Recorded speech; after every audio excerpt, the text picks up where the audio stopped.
Bienvenidos a la Estación Biológica de Doñana, que es un centro de investigación del CSIC. Mi nombre es Eloy Revilla, soy investigador en este centro, donde nos dedicamos al estudio de la ecología, la evolución y la conservación de la biodiversidad. Entre los trabajos que realizamos destacan los que llevamos haciendo de Doñana en los últimos 60 años. Doñana cuenta con numerosos ambientes muy interesantes, zonas húmedas, zonas de monte y también costeras. En la costa de Doñana varan muchos cetáceos, como la ballena que os vamos a presentar en este vídeo. Nos llaman porque hay que colgar de una estructura existente de un edificio un peso de unos 1.200 kilos con una serie de cables que van sustentados. El montaje este es único, o sea, no hay conocimiento en todo el mundo de un gran cetáceo con un montaje vertical, simulando una zambullida de una ballena que se mete en las profundidades. Esto ha sido obligado por las dimensiones de la entrada. Normalmente los esqueletos grandes están en horizontal y todo es mucho más simple porque van colgados con unas barras o unos tubos. Pero esto cambia todo y es una pequeña aventura.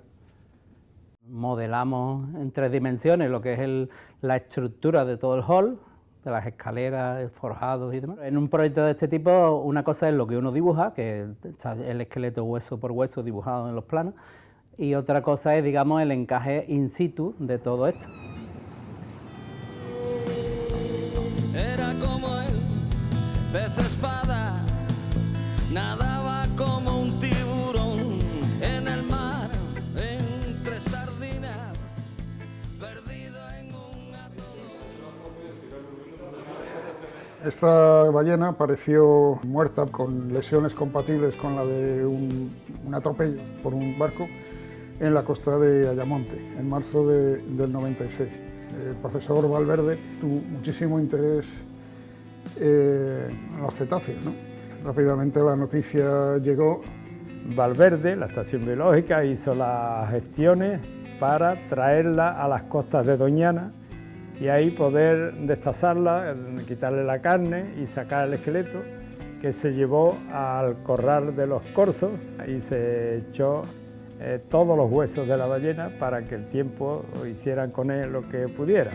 Él coordinó los trabajos de recuperación y preparación del ejemplar para un uso posterior científico y de exhibición. Con los cambios de marea, viendo pasar las ballenas,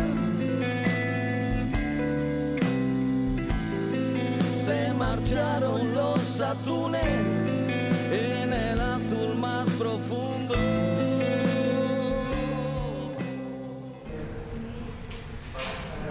José Antonio Valverde fue el primer investigador de la Estación Biológica de Doñana hace ya casi 60 años. Fue el fundador de este centro de investigación y era una persona muy creativa, muy inteligente y muy trabajadora, y entre los éxitos de su trabajo destaca la creación de las colecciones científicas de la Estación Biológica, que hoy en día atesoran más de 100.000 ejemplares de numerosas especies de vertebrados de España, de África, de América y en realidad de todo el mundo. El Estrecho de Gibraltar es una zona de paso de muchas especies de cetáceos y zona de residencia de otras especies, por ejemplo delfínidos, incluso de orcas, y que acaban varando de manera natural o por otras. Los grandes cetáceos que aparecen la mayor parte de las veces son adultos pues, que han fallecido por la razón que sea, o recentales, ¿no? Que por algún motivo quedan desconectados de sus madres y también acaban muriendo, y el oleaje y la deriva costera pues acaba llevándolos a la costa. En el caso de los cetáceos, la colección en general de Doñana es excelente, o sea, tenemos más de 500 ejemplares con todo tipo de preparaciones, desde esqueletos completos a muestras de tejido. Es por ello que Valverde pensó en su momento la creación de un museo del mundo marino en Matalascañas para exponer esos esqueletos de cetáceos y la diversidad de especies que aparecen en Doñana. En el 98, Valverde me dijo, como vamos a hacer el museo, tenemos el esqueleto de una ballena, una Balaenoptera physalus, que mide unos 18 o 19 metros. Valverde era una persona muy especial, con una capacidad de ilusionar y de involucrar a cualquiera que a él le interesase, que participase en sus proyectos, muy destacada. De este modo era capaz de involucrar no solo al resto del personal de la Estación Biológica de Doñana, sino a otros miembros del CSIC y también a personal externo que tuviera interés, compartiese interés con él en el mundo natural. Y no hay principio ni tiempo, ni tampoco aquí hay final. Todo se mece, se mueve, se arrastra con el mar. Se pierden en el abismo, bailando con las algas. Se mueren y dan la vida y vuelven a empezar.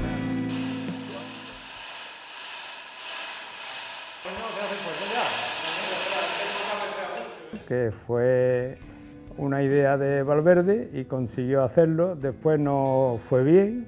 El Museo del Mundo Marino cerró con la crisis del 2008-2010 y tras ese cierre se recuperaron la mayor parte de los esqueletos y se trasladaron a la Casa de la Ciencia en Sevilla. Sin embargo, el esqueleto más grande y más impresionante, el del rorcual común, no cabía en la sede de la Casa de la Ciencia y quedó varios años más en las instalaciones del Museo Marino. En ese museo estaba sufriendo ese esqueleto deterioro y vandalismo, por lo cual tuvimos que proceder a recuperarlo, restaurarlo y almacenarlo de alguna manera en algún lugar que tuviésemos espacio. Y el único lugar en el que teníamos espacio era en el hall del edificio principal de la Estación Biológica de Doñana en Sevilla. Para ese trabajo contactamos con los mejores restauradores y montadores de material de museo y de exposiciones que precisamente están aquí en Sevilla, que son los que nos han ayudado en este proceso. Bueno, primeramente se metió dentro del edificio el cráneo, que era, digamos, la parte más pesada. La entrada por la puerta pues, tuvo que ser en vertical, se hizo un carro apropiado, había muchas manos de obra, había mucha gente, ¿no? Estaba todo el mundo ayudando, un montón de biólogos.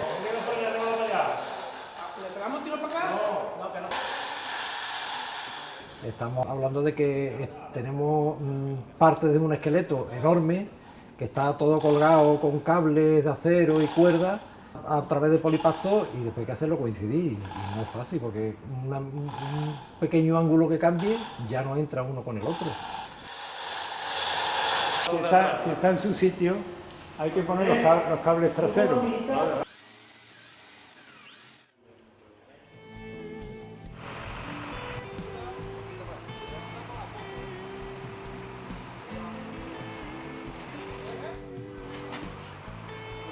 A partir de un cable en horizontal de 8 milímetros se enganchó una carrucha de cadena para irlo levantando. Por un entramado de carrucha había que no solo elevarlo, sino conseguir la inclinación deseada. Porque si no, el esqueleto completo no cabe. Con cables en acero inoxidable, con sus perrillos, sus ojales, sus heridos, sus tensores, todo calculado, sobredimensionado para ello, ¿no? Hubo que restaurar algunas de las partes. Las aletas, los huesos de las falanges, las manos de la ballena, desaparecieron en gran parte.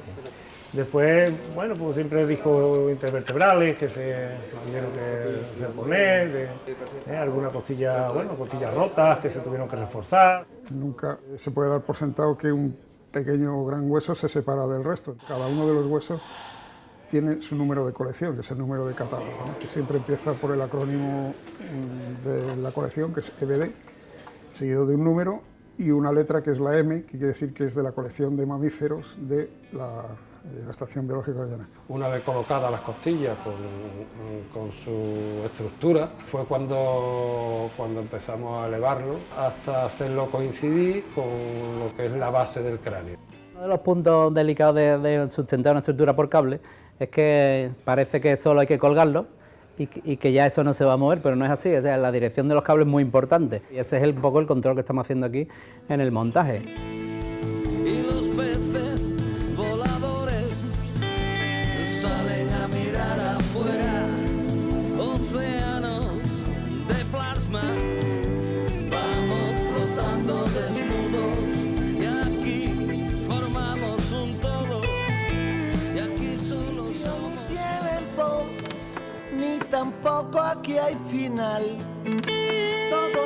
crece, se mueve, se arrastra con el mar. Seguridad es lo principal, la gente pasa por debajo, todos los huesos van unidos con unas correillas de acero inoxidable, se suelta de la estructura principal y se queda colgando, no cae encima de nadie o no llega al suelo, ¿no?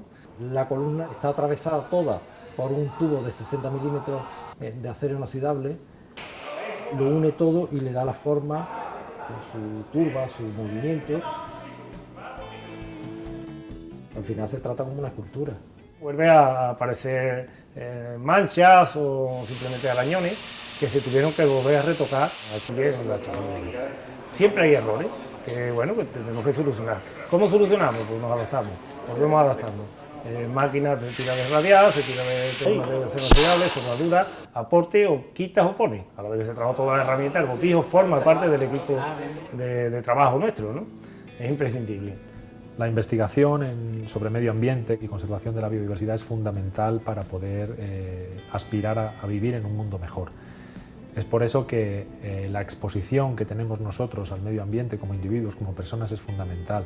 Y si durante tu visita has sentido cierta inspiración o algún sentimiento especial observando a este impresionante ejemplar, ya con eso ya nos damos por satisfechos.